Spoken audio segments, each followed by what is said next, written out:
This video will be on the Duumvirate Church, which is the most prevalent religion in Olfasu, especially among the Ananyankin. To understand the Duumvirate, you have to understand the Ananyankin, and I already have a video on the royal family, but not really anything on how the common man lives. And religion is one of the biggest parts of an Ananyankin's life, from commoner to king. The Duumvirate is a strange fusion of the ancestor worship of Thogism and the values held by the Bunrayahan churches from which their ancestors came. Despite 25,000 years of prehistory after their deportation to Olfasu, they still maintained some remembrance of their former home. The struggles to survive in the Olfasan wastes made them a very practical people, but not devoid of emotion, but absolutely logical in problem solving. The Duumvirate was initially derived from the ancestor worship present in some of the other native population groups around, as the Ananyankin felt that their ancestors were true and righteous, yet hated by their kin for their mere existence, which led to an overall ethnic pride and cultural hatred for the old country. This sense of ethnic pride manifested itself in their religion, and soon the Duumvirate was the absolute belief of nearly every Ananyan, as they utterly believed that two gods, Rommel and Othoth, were the gods of their forefathers, despite their forefathers not subscribing to the modern tenets of their descendants. No one is quite sure where these two gods came from, but it is assumed they evolved from attempting to mix the physical heritability of righteousness present in Thogism and the spiritual aspects preached by their old religion in Bunraya. The result was the creation of two separate gods, Rommel for the fleshly walk, and Othoth for life after death and the soul. It's interesting to note that while Rommel has no known etymology, Othoth seems to be a derivative of the name Otniu, which means that the Ananyan believe Otniu will guide their spirit during the afterlife, and teach them how to become godlike beings themselves, even if they don't know who Otniu actually is. I will leave the tenets and intricacies of the Duumvirate Church to Tendranus, who has a good summary of them all. For context, this was in response to some naysaying regarding the origins of the Duumvirate, as they rightly believed that the Thogism of the native Skivenkiv and Aulans had an effect on their people's religious beliefs. Tendranus attempts to refute it, but in so doing, goes over the religious customs in detail. This was also written during the Bunrayahan migration, in which many immigrants from the old country fled due to the invading Ungulate armies, by which Tendranus makes mention of the similarities and differences between the Bunrayahan Church and the present-day Duumvirate Church. Let us begin with the first written scrolls of our kind, denoting a semblance of organized religion. The Otenskrivok Neolokis Nai records the Duumvirate as a relatively small congregation during the work's writing in 58 BBM. Yet it grew exponentially over the following decades. During the First Succession War, the clergy aided Davil II, which gained them a good reputation and a solid foundation as the official religion of the Olfasan people. There were undoubtedly influences or departures from the Bunrayahan Church during our deportation over the 25,000-year prehistory, as can be seen with the influx of new immigrants closer to our father stock and culture in recent times. It is from them that we see the variances and the similarities that have persevered throughout our most ignorant ages into our current religious understanding. I do not find the Bunrayahan Church to be of a true and sound doctrine in some respects, but they are certainly not a heresy, simply a sect or schism from us, and as such are brothers in arms, though misguided. For the heretic, the uninformed, or the heretic prompted to repentance, I wish to restate our creeds and tenets in this work, as religion is as much a rational field of historical study as any other. Our most basic tenets are as follows. Rommel and Othoth, pieces of the Duumvirate, the unified collective conscience of both parties, are the two deities we serve with utmost devotion, for they are our creators. Rommel primarily, as he is the left flesh, the spirit of carnality that guides most followers and worshippers during their physical walk. Othoth, the right spirit, the wraith of righteousness, and specter of spirit, guides most believers on their path to Zoghood and eventual co-regnancy as subordinates to the Duumvirate. This is revealed to us by the writings of Kaliab and to a lesser extent, Birtu. To worship Rommel is to be whole of body, as one's faithfulness and intrinsic inclination to Okir is in one's very blood. The very pedigree shapes an individual in the womb, and thus a goodly pedigree produces a goodly child, more apt to the things of righteousness than another mediocre infant. Even so, there are scales called acrics of inherent goodness, which are measured by the mandatory branding of the child's navel using the iron of the local synagogue's forge, which is purified daily by the overseers thereof. The iron sigil changes for each babe and determines their quality of heritage. The most common sigil is that of the water pot, with its fullness indicating aptitude for the clergy. There are others, but such are quite complex. The sigil of Rommel is one that I was blessed to have manifest, as it is the sign of prophets, and heightened attunement with the Duumvirate during their physical walk. It is beautifully ornate, with the horns of an abondai on the form of a man. Othoth sigil, how great it is! This is the sign of great ones to come, the emblem of those who will reign mightily in the next world as exalted Zogs, the mightiest of the heirs. It is a bewinged corpse, hovering above the graves. There is another sigil, the most terrible debasement, which is the sign of Nonuk. These children are worthy only of death, but worthy only, for we should not inflict such upon them. These will become the vilest devils, the most demonic among our kind. The symbol is a leech emerging from the womb of a travailing woman. The symbols or sigils depict what Rommel has decided will be the child's field of devotion in the clergy. Children with low natural okier are to be raised secularly. Those of Rommel will be placed into one of several schools of the priesthood, whether Kaliab, Mikan, Wadijuni, Hronk, or Birtu. The line of Kaliab searches for those ordained by the Duumvirate as worthy of writing the holy texts, as we have not received full confirmation that the entire word has been given for the sake of brevity. I will not go into the extensive methods by which my line does this. The line of Mikan diligently serves the needy. They pursue unfortunate people and provide for them. They are ecclesiastical maids and butlers, church builders, and door persons in sanctuaries. Though these tasks may seem menial, it is with great joy that Mykanites labor in their work given by Rommel. The line of Wadijuni are missionaries. They seek dangers and brave the wilds to reach those who have not heard of the Duumvirate. They are also critical in defending against pagan arts and shamanism, as they are taught extensively how to counteract such things. The line of Hronk are guards. These are those that you see standing, motionless and vigilant, at the entrances and gates to monasteries and churches. These are adorned in glistening armor, engraved with their sect and training. On their helmets are their commendations and acknowledgments of achievements that they will pass on to their children. The line of Birtu is that of debaters and scholars. All lines read the holy texts, but most of all, those of Birtu. These are the upholders of doctrine, the defenders of the faith from internal and external threats. They are adorned in lengthy stoles woven with their chosen passages of the sanctified writings.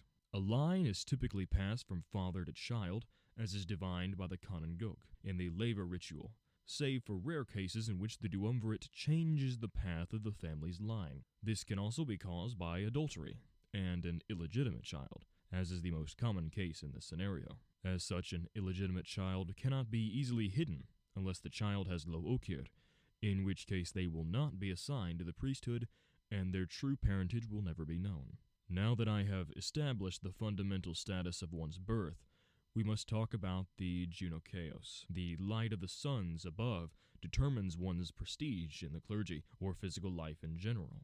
Thel's dominant red light is the rarest of base starlight, as it only occurs during specific years on an 18-year cycle.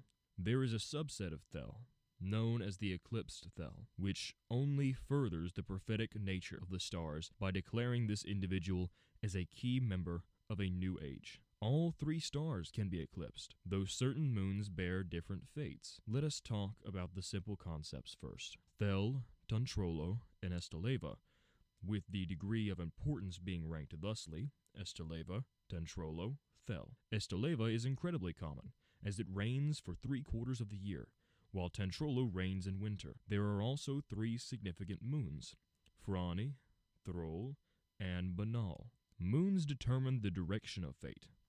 Frani is toward a general life of mediocrity. Thrall is sign of one being highly educated and influential, and Banal is of rulers and mighty warriors. The moons are for those born at night, the stars for the day. We now come to eclipses.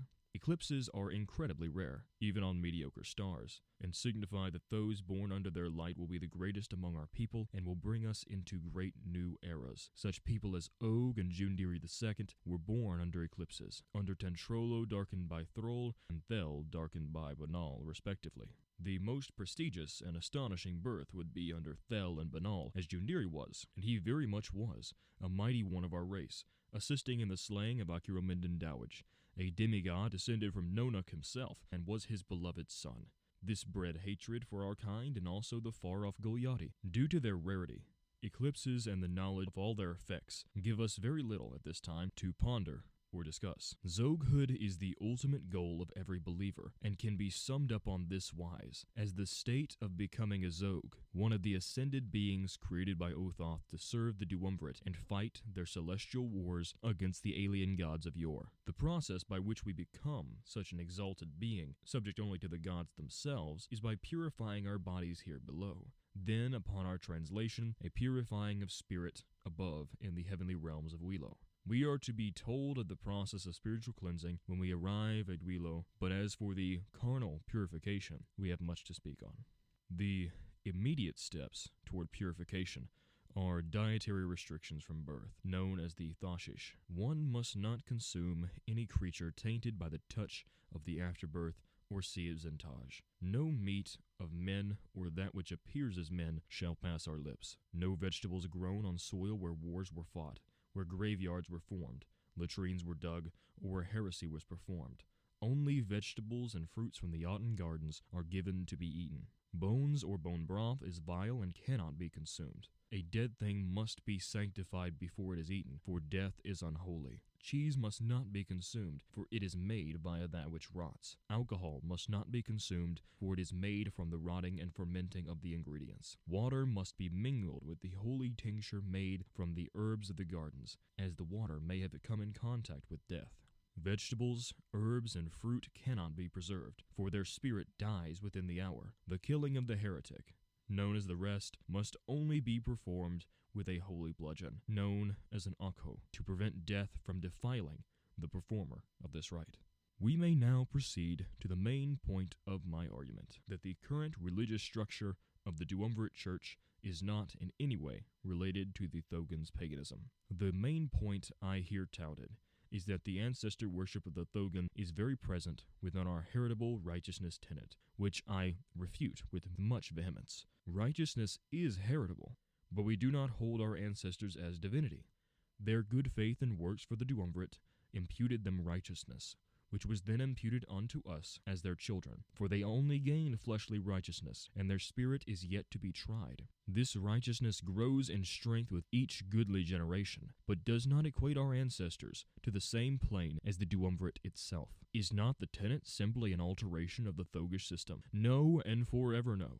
The tenet can be traced back over the millennia to our Banrayahan forefathers, who held to this same tenet, though in a primitive and undeveloped form. Were they not of Rhaganite stock themselves, as the Thogun were? Yes, but that is akin to saying, this population came from this population. Therefore, all aspects of the new population are synonymous with, or originated with, the old.